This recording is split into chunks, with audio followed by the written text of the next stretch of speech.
जय हिंद। देश की राजधानी दिल्ली एक बार फिर से दहल गई। आपको बता दें, दिल्ली के रोहिणी में एक बहुत ही बड़ी दुर्घटना घटी है।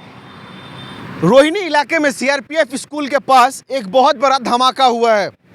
धमाके के बाद पूरे दिल्ली में लोगों के भीतर एक डर सा पैदा हो गया कि ठीक देश की राजधानी दिल्ली में इतना बड़ा धमाका, और उसके साथ ही साथ दिवाली के पहले, दिवाली जो एक बहुत बड़ा त्यौहार के तौर पे मनाया जाता है, उस ठीक दिवाली के पहले इतना बड़ा धमाका। और आपको बता दें, जब ये धमाका हुआ जिस जगह पे, उसके निकट ही सीआरपीएफ स्कूल थी और स्कूल के बगल में ये धमाका हुआ है। लोगों के मन में डर बैठ सा गया है। और धमाका इतना तेज़ी से हुआ कि आपको बता दें, उस धमाके से महज कुछ मीटर की दूरी पर, मतलब लगभग 25 से 30 फीट की दूरी पर जो दुकान सब थे, दुकान का जो साइन बोर्ड था ना, साइन बोर्ड तक टूट गया। तो सोचिए कितना ज़ोर से वो धमाका हुआ था। ठीक रास्ते के ऊपर गाड़ी खड़ी थी, गाड़ी का कांच टूट गया। बहुत सारे घरों में नुकसान हुआ, घर के शीशे टूट गए उस धमाके की वजह से। आप समझ सकते हैं कि आखिरकार कितना भयानक धमाका था, जिसके कारण न जाने कितनी अनहोनी घटी, कितने का नुकसान हुआ।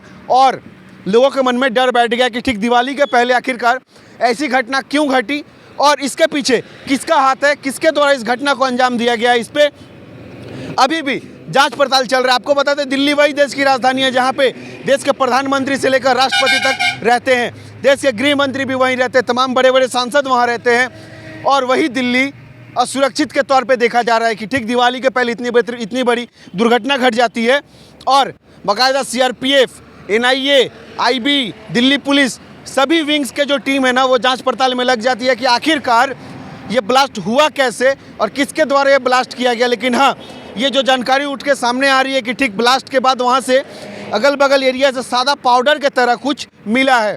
जो इन्वेस्टिगेशन टीम वहाँ पहुँची है जांच पड़ताल करने के लिए, उन्होंने उसका सैंपल उठाया है और जांच पड़ताल अभी भी चल रहा है कि आखिरकार वो जो सफ़ेद पाउडर टाइप का जो सामान बिखरा हुआ पड़ा था, वो कौन सी पदार्थ थी और आखिरकार किस पदार्थ से वहाँ पे अंजाम दिया गया है। जो ब्लास्ट हुआ है वो आखिरकार क्या था, कोई जहरीला सामान था, कोई बम था, या फिर क्या चीज़ था जो इतना बड़ा जो धमाका हुआ, जो लोगों के मन में डर बैठ गया। इसके लिए लगातार इन्वेस्टिगेशन की जो टीम है, हमारे देश की जितनी जांच एजेंसियां हैं, वो लगातार जांच पड़ताल कर रही है कि आखिरकार वो क्या पदार्थ था जो इतना ज़ोर से ब्लास्ट होता है और इतनी बड़ी दुर्घटना घटती है। दुर्घटना का मतलब आपको बता दें, बहुत सारे घरों के कांच टूट जाते हैं, गाड़ी के शीशे टूट जाते हैं, दुकान का जो साइन बोर्ड होता है वो टूट जाता है। तो सोचिए धमाका कितना ज़ोर से हुआ होगा। उसके बाद दिल्ली पुलिस इस पर एफआईआर दर्ज करती है। इसके बाद लगातार इन्वेस्टिगेशन चल रहा है। तमाम विंग्स, मतलब हमारे देश के जितने टॉप विंग्स है, टॉप अधिकारी है, उन सभी अधिकारियों को वहाँ पे उतार दिया गया है जांच पड़ताल करने के लिए।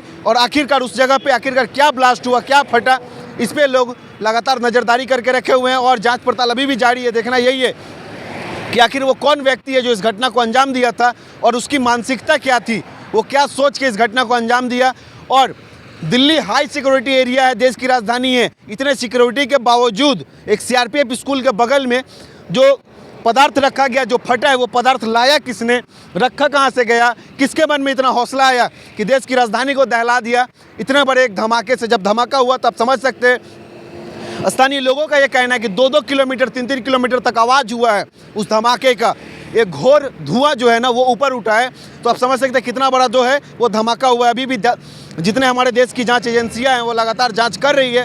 देखना यही है कि आखिरकार किसका नाम सामने आता है, कौन वो व्यक्ति है जो इसकी जिम्मेदारी उसके ऊपर जाएगी और आखिरकार उसका क्या मानसिकता था, उसने क्यों ऐसा काम किया, ऐसे ब्लास्ट करवाए देश की राजधानी में। ये देखने का सवाल है। इस पर जांच एजेंसियों का क्या वक्तव्य आता है, आखिरकार कौन वो अपराधी है जो ऐसा घटना किया है। इन सब विषयों पे नज़र रखने की ज़रूरत है। जय हिंद।